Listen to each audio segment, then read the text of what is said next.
Коли чуєш такий гучний хор собачих голосів, може навіть стати страшно. Та насправді так чотирилапі мешканці одного з притулків для тварин поблизу села Фасова на Київщині радіють відвідувачам. Адже зазвичай гості приходять сюди зі смачненьким.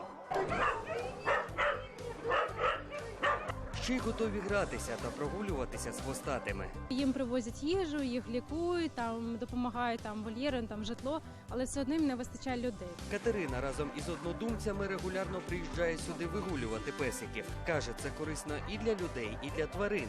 Необхідно для собак взагалі людину, тобто щоб людина завжди була з собаками, і щоб вони чекають нас просто. Навіть коли ми приїжджаємо, вони там плачуть. Зазвичай їздять люди, у кого немає тварин, наприклад, ви можете приїхати, вигуляти тварин, деякі, наприклад, погуляти, зрозуміти, чи взагалі вони готові вибрати тварину собі собаку. Та собаки не єдині тварини, що отримали тут прихисток.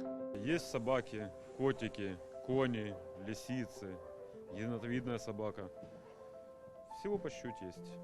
Ось так у притулку живуть коти. Для них облаштовано 2 великі теплі кімнати з усіма зручностями.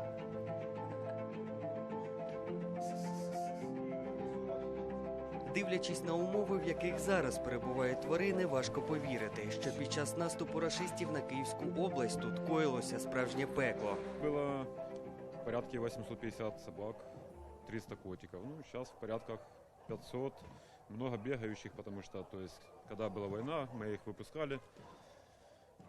Кормили так, бо вольеры, разрушенные все. Сюда самолеты попали, грады попали, то есть приют был разбитый полностью. Собак подкрывал, спасаю как могу. Це кадри пекельної ночі 1 березня. Під час ворожого обстрілу постраждало і житло, де Олександр із дружиною мешкали на території притулку. Дивом ніхто з робітників не постраждав. Їх керівник притулку вивіз у безпечне місце, а сам став рятувати тварин із палаючих вольєрів. Они все возле меня.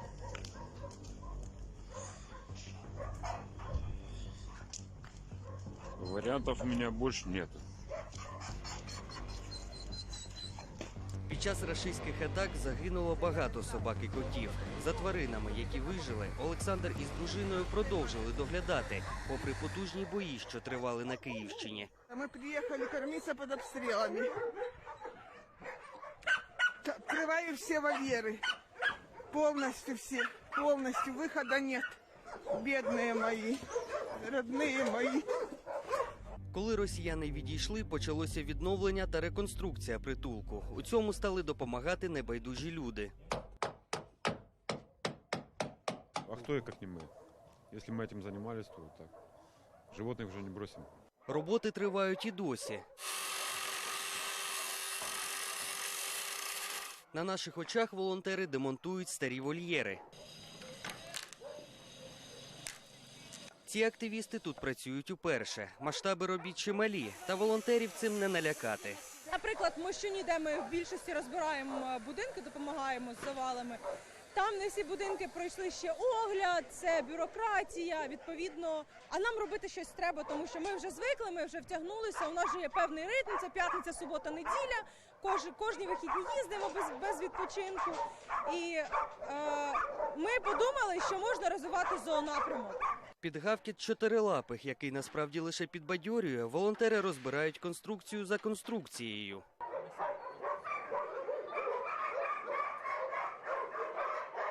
На місці старих вольєрів для собак мають з'явитися нові, комфортніші. Будут уже септики стоять, вода под каждый вольер практически. То есть будет все уже потеплее, естественно. Волонтери наголошують, через дії рашистів чимало тварин по всій країні втрачають господарів, домівки, страждають фізично. Притулки для них стають чи не єдиною можливістю вижити. У цьому також є чимало чотирилапих, врятованих із зони бойових дій. Фінансування і забезпечення тварин падає, але я ж кажу, тут всі люди емпатичні, тому це, наприклад, Настя, я так розумію, знайшла цей притулок, каже, треба допомогти. Ще одна Настя каже, я його знаю, давайте задонатимо корму, купимо якимось речей, буквально зібрались там за тиждень. Ми тут. Оцей шматок роботи – це один шматок, там далі десь стільки ж приблизно об'єму. Тому я думаю, що нам доведеться ще як мінімум раз сюди приїхати.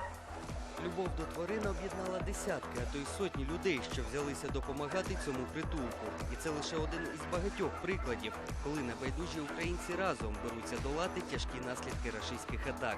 Анатолій Журавльов, Дмитро Курченко. Подробиці телеканал Інтер. Марафон. Єдині новини.